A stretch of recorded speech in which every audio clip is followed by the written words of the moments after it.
All right, Crystal, what's on your radar?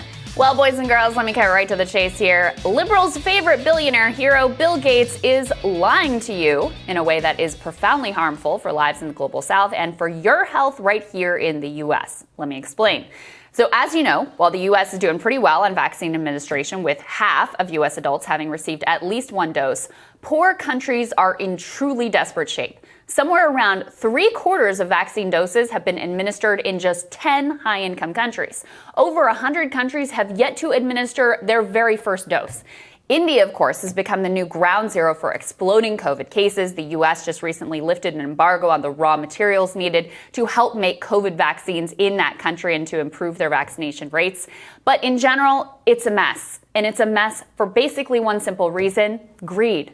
Pharma wants to keep their profits high, and they have aggressively lobbied their home countries in the U.S. and in the EU to make sure that they can achieve that goal, protecting their patent monopolies so that generic versions of their life-saving vaccines cannot be manufactured, which would both increase supply and lower the cost. They have had an extraordinarily powerful ally in that fight to protect their bottom line: human lives be damned, our own supposed savior of global public health, Bill Gates. Now, Gates has been pushing a solution to poor nation vaccine distribution that conveniently protects pharma profits. That is the COVAX program through the World Health Organization, where rich countries donate to secure doses for middle-income and low-income nations. Sounds good maybe in theory, but in practice, it's been a joke. They set a goal of 2 billion doses, which would still, by the way, be insufficient to meet the need. But they have instead provided a pathetic 38 million doses. Has this dramatic underperformance led Bill Gates to rethink his approach? Because let's not kid ourselves, by dint of his money and his connection, he has essentially appointed himself the unofficial world czar of public health. The answer of whether he's rethought it is, of course, not a chance. In an interview on Sky News, Bill Gates was asked whether it would be helpful to lift vaccine patent protections in order to increase access. Here is his answer. There's been some speculation that the changing intellectual property rules and allowing these vaccines, as you say, the recipe for these vaccines to be shared would be helpful. Do you think that would be helpful? No. Why not? Well, there's only so many vaccine factories in the world, and people are very serious about the safety of vaccines. And so moving something that had never been done, moving a vaccine from, say, a J&J factory into a factory in India, that it's novel. It's only because of our grants and our expertise that can happen at all. The thing that's holding things back in this case is not intellectual property. There's not like some idle vaccine factory with regulatory approval that makes magically safe vaccines. You've got to do the trials on these things, and every manufacturing process has to be looked at in a very careful way. There's all sorts of issues around intellectual property having to do with medicines, but not in terms of how quickly we've been able to ramp up the volume here. I remember how shocked people were when we said we were going to do second sources in these developing country factories. That was a novel thing. And we got all the rights from the vaccine companies. They didn't hold it back. They were participating. I do a regular phone call with the pharmaceutical CEOs to make sure that work is going at full speed. So let's just unpack what he says there. His argument is that lifting patent protections will not help the supply problem whatsoever. So it's better to just stay the course and produce at the current level and hope that eventually rich countries donate enough money and surplus vaccines that poor countries get taken care of. In his words, it's not like there's some idle vaccine factory with regulatory approval that makes magically safe vaccines. Oh, really? I present to you this article from the AP. In an industrial neighborhood on the outskirts of Bangladesh lies a factory with gleaming new equipment imported from Germany. Its immaculate hallways lined with hermetically sealed rooms. It's operating at just a quarter of its capacity. It is one of 3 factories that the AP found on 3 continents whose owners say they could start producing hundreds of millions of COVID-19 vaccines on short notice if only they had the blueprints and the technical know-how. I present also to you John Fulton, president of BioLease in Canada, who says he could be making millions of doses today if the know-how had been shared. We've been passed over. We've got this production capacity and it's not being put to use. If we had started this last year, we could have shipped millions of doses by now. This is supposed to be like a wartime effort, everyone in it together, but That does not seem to be the case. And finally, I present to you the words of Manuel Martin, a policy advisor to Doctors Without Borders. The Gates organization dampened early enthusiasm by saying that IP is not an access barrier in vaccines. That's just demonstratively false. Demonstratively false.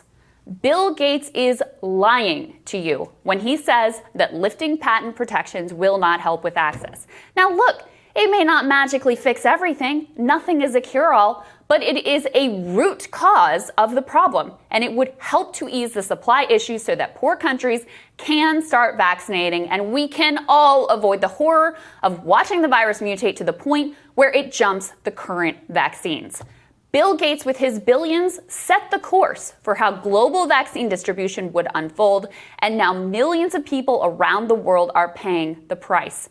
Now, for those who've been tracking Gates' actions in the public health space for decades, these new comments will come as absolutely no surprise, as journalist Alexander Zaitchik writes over at TNR. Since Gates got involved in the AIDS epidemic in Africa in the late 90s, he has cultivated close relationships with big pharma execs, lauded their wonderful and noble efforts, and aggressively pushed industry-friendly policies with regards to patents. This significantly set back access to AIDS antiretroviral therapies, and it has been a disaster for COVID vaccine access. Gates' pro-industry stance also should come as no surprise, given that the man is a billionaire uber capitalist who made his own ill-gotten fortune by novel exploitations of patent law and unchecked monopoly power. Now, he may sincerely want to cure disease and make the world a better place. He also has a sincere ideological commitment to protecting monopolies and profit margins for some of the world's worst actors, and that he doesn't seem to care what the consequences are. He and pharma argue that patents help foster innovation, which creates the life-saving drugs that we all benefit from. This, too, is largely a lie. Every new drug developed over the past decade was funded by U.S. taxpayers. The revolutionary mRNA technology that pharma is so worried about monopolizing now was developed by university researchers and scientists at the NIH and the Department of Defense. Now, I know we've got a complicated love-hate relationship with billionaires in this country, but maybe, just maybe, it is not such a great idea to outsource global public health policy to a rapacious monopolist. Maybe, just maybe, it's not such a great idea to outsource labor market conditions and unionization rates to another rapacious monopolist at Amazon. Maybe we shouldn't be outsourcing free speech and censorship to another set of monopolists in Silicon Valley. Perhaps these men are good people. Maybe they're not good people. Maybe they're well-intentioned. Maybe they're not. But no one voted for them to be king of the world. They are totally unaccountable to a single soul. And every one of them is committed to existing power because they are existing power. Sagar, back when we covered that poll about billionaires, liberals love Bill Gates, right? I mean, he has intentionally created this incredible halo around him. And I'm not going to say he hasn't done good in the world. He's done a lot of good. This isn't to even judge him personally, although I do a little bit of judging him personally here. But the bigger story here is about why do these individual billionaires have so much power? And these are the type of devastating consequences that can result. Look, this was entirely predictable from the beginning.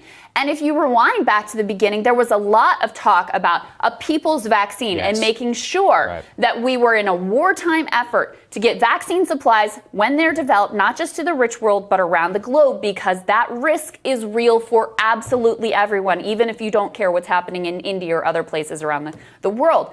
Bill Gates really set the course here, saying, no, we're going to go with this COVAX program through the World Health Organization. It protects pharma profits. Rich countries are going to donate. That thing has been a total joke and a total disaster, dramatically underperforming their targets, which were already inadequate. Clearly, if we would lift the patent protections, no, it wouldn't be a cure-all. But when he says it wouldn't do anything, that it has nothing to do with supply, I mean, that is just such a provably false absurdity. No, it's true. And it's because the Gates people, the Gates Foundation and more, are deeply tied in with the pharma industry. And what really puzzles me about this is if he's true to his word, then lifting patent protection on mRNA would be probably one of the greatest gifts to curing malaria that's happened. I was just talking about this the other day. There's a new mRNA malaria vaccine. people may not know this, vaccinating against malaria is very difficult. It's actually not particularly effective. One of the largest killers, along with HIV, in the third world. That's what he dedicated his life to. And yet, he got here. And like you said, look, Bill Gates personally has literally saved millions of people. So, I don't want to say that that's not the case. But it is a broader question. There's a new controversy, I don't know if you guys know about this, where Gates is funding research in order to literally dull the sun, in order to try and affect greenhouse gas emissions. Now, maybe it's a good idea. It's called controversial technology called solar geoengineering. This is all in Popular Mechanics. You can go look it up. I'm not a conspiracy theorist. It's not some weird Gates conspiracy. Here's the problem. Who decides? That sounds like something we should maybe all have a consensus around, the World Health Organization or the WTO or something, the UN, and everybody signs on instead of somebody creating this technology, trying to deploy it if they want to. I mean, do we even have, if somebody wanted to, you can launch whatever the hell you want up into space. Seriously. I mean, there's not really a lot of governing bodies around this stuff, and pretty much any government, in the third world or whatever, let you do anything you want for $60 million. So is that something you want to allow? And this is about power, which is that it's do you want the ability of a single person in order to literally dull the sun? I'm exaggerating, but I'm also not, because it's actually possible. It sounds like the plot of a bad Austin Powers movie, except where it's the true, villain is going to single-handedly dim the sun for the entire planet. And yet, that is what is happening. And again, look, I want to be clear here. There's a lot of stupid, crazy Bill Gates conspiracy theories out there. There's nothing about 5G. We have nothing to do with that, right? And he's not implanting chips in you with the vaccine, or I don't even know what the conspiracies are. This is the factual information reported out and his own comments about what he thinks about patent protection. So on the one hand, I'm sure he has saved a lot of lives. Yes. On the other hand, right now, his actions are risking millions of lives, because the fact that they had this patent protection in place from the very beginning means all of those factories and more around the globe that could have spun up to produce hundreds of millions, if not more, doses of vaccine are totally unable to operate. And he, maybe more than anyone else, is the architect of the direction of the vaccine distribution. And look, we also got to say, the Trump administration policy was the same as now the Biden administration policy. They are blocking an effort at the World Trade Organization to temporarily lift these patent protections. And I just have to always say that what they will argue is, we need the patent protection so we can do research and development. That's why we have it. They didn't develop this technology. mRNA was developed by U.S. government public taxpayer funds. Every single new pharmaceutical in the last 10 years was developed by public funding. So don't believe their propaganda and their lies. They, by and large, are not the ones doing the life-saving research here. The public is creating the good, and the private sector is reaping the profits. That's what's really going on. There you go. All right, Sagar, looking forward to your radar. That's next.